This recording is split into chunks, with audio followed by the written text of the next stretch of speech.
Merci, monsieur le maire. Juste une remarque au préalable pour vous dire que, sauf erreur de notre part, vous êtes 16 et c'est encore une fois grâce à l'opposition que vous pouvez tenir ce conseil municipal puisque à vous seul, vous n'avez pas le quorum.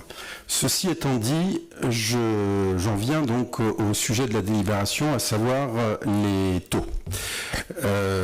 Alors, c'est à la fois technique et éminemment politique. Les impôts, je pense que tout le monde le sait, c'est bien de le rappeler néanmoins, ce sont des bases qui sont fixées par l'État, multipliées par des taux qui sont fixés par ce conseil municipal, et ça donne une recette.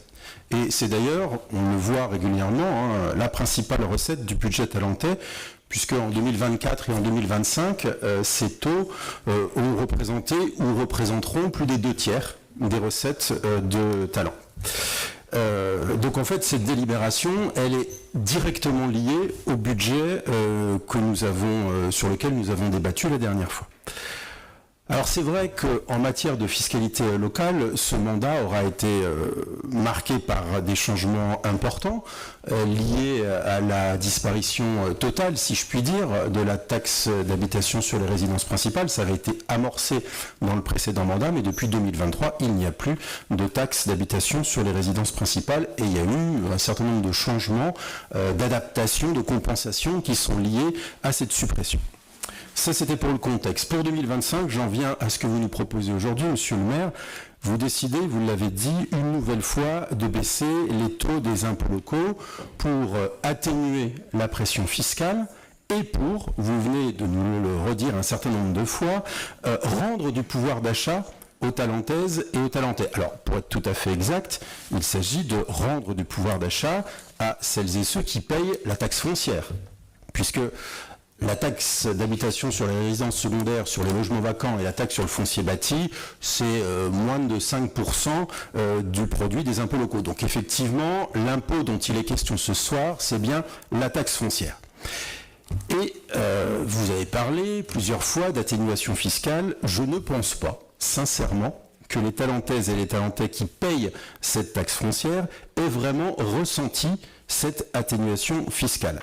D'abord, parce que tous les ans, nous payons, quand nous sommes propriétaires, plus que l'année précédente. Ça, c'est la revalorisation des bases par l'État. C'est indépendant de ce conseil, c'est tout à fait vrai.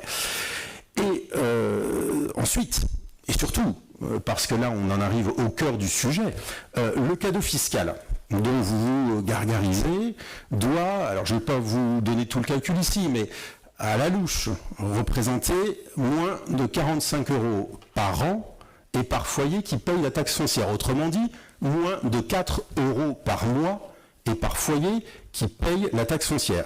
Alors, si c'est ça que vous appelez rendre du pouvoir d'achat, on n'a pas tout à fait la même conception et franchement, c'est pas avec 4 € par mois qu'on va aller bien loin. Alors, on a bien compris que cette année encore, vous faites un coup politique. Oh, c'est un tantinet démago et que en cette dernière année pleine avant les municipales, c'est même un coup ou une tentative de coup électoraliste. Bon, alors c'est la dernière fois que pour ce mandat, vous fixez les taux des impôts locaux. L'an prochain, ce sera à la nouvelle majorité issue des élections de le faire et j'espère qu'elle sera un peu plus responsable. Parce que les impôts, ce sont des choses bien trop sérieuses pour ceux qui les payent d'abord et puis aussi pour les collectivités. Parce que ce sont des services pour les habitantes et les habitants, ce sont des investissements aussi pour les habitantes et les habitants. Donc ce sont des choses bien trop sérieuses pour essayer de tromper le contribuable ou les contribuables avec un peu de poudre aux yeux. Et je vais utiliser ici une expression un peu désuète qu'avait employé le président de la République à un moment donné en disant c'est même de la poudre de perlimpinpin. En fait, ce que nous dénonçons depuis des années, et c'est pourquoi en responsabilité, nous voterons contre cette délibération, qui essaye une fois encore de tromper les talentaises et les talentais sur un pseudo pouvoir d'achat regagné. Mais je pense que les talentaises et les talentais ne seront pas dupes. Vous ne leur avez pas fait et vous ne leur ferez aucun cadeau fiscal. Et c'est pourquoi nous voterons contre cette délibération. Merci. Très bien. Je donne la parole à monsieur Guenet.